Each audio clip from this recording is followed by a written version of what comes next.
আপনি ট্যাঙ্কের পিছনে কি করতে গিয়েছিলেন? কখন গিয়েছিলেন?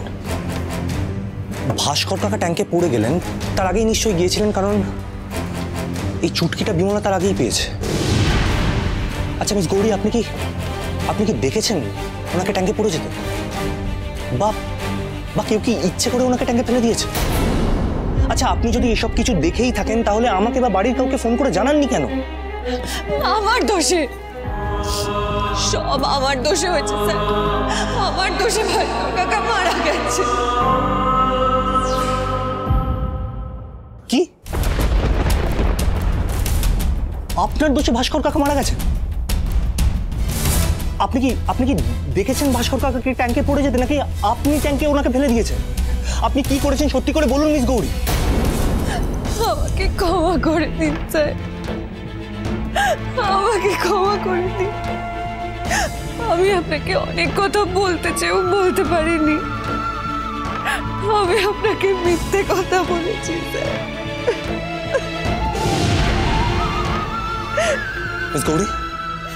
মিস গৌরী, আপনি শান্ত হন। আপনি এদিকটা আসুন তো, এখানে আসুন, এখানে বসুন, বসুন এখানে। একটু শান্ত হয়ে আমাকে পরিষ্কার করে বলুন সেদিনকে ঠিক কি হয়েছিল। পুরো ডিটেলে বলবেন, কোনো ডিটেল কিন্তু বাদ দেবেন না। আপনি কি ভাস্কর কাকাকে ট্যাঙ্কে? না না, আমি ভাস্কর কাকাকে ট্যাঙ্কে ফেলিনি। তাহলে উনি ট্যাঙ্কে পড়ে গেলেন কি করে? আজকে সন্ধ্যেবেলায়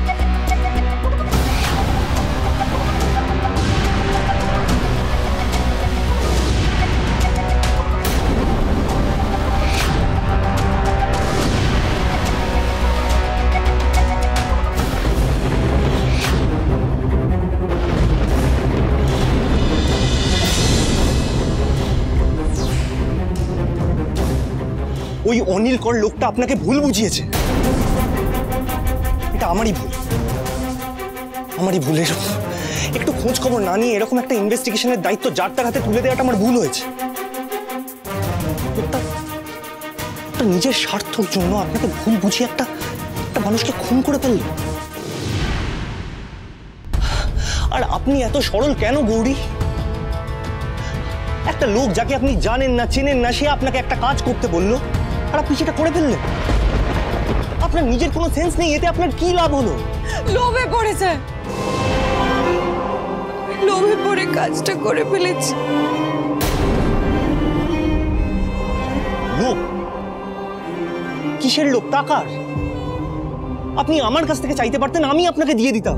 আমার টাকার প্রয়োজন নেই স্যার, আমার এসবের কোনো লোভও নেই। আমার মা বাবা কে সেটা জানার লোভ, তাদেরকে ফিরে পাওয়ার লোভ, আমার অতীতকে জানার লোভ। হরগৌরী পাইস হোটেল, সোম থেকে রবি প্রতিদিন রাত 10টায় স্টার জলসায় ও ডিজনি প্লাস হটস্টারে।